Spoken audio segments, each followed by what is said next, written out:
Joke time, takme!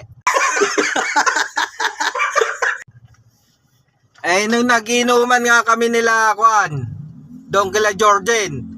Ako, si Jorgen, si Arnel Kupitan, tsaka si Marvin. Sarap ng inuman namin doon, takme, di ba? Kasi, tabing ilog yun tabi ng Manila Bay yung kila Jorgen, di ba?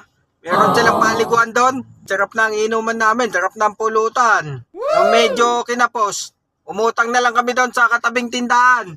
Napadami na yata yung utang namin.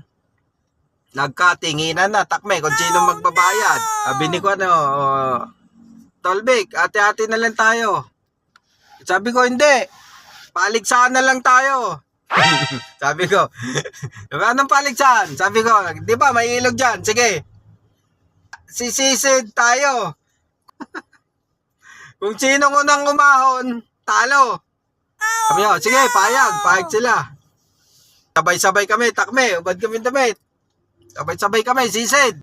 Maya-maya ahon na ako kagad, takme. Hindi kinaya Mahina lang ako sa asisidad Pangalawang umahon si Jordan. Maya-maya, umahon na din si Kupitan, Arnel. Si Marvin, iniintay namin, pusang gala. Nasa ilalim pa rin, ayaw pang umahon, takme. Nagalala na kami, takme. Sabi, puta, hanap na tayo ng rescuer, ayaw umahon. Maya-maya, may lumutang na papel. May nakasulat, takme, sabi niya,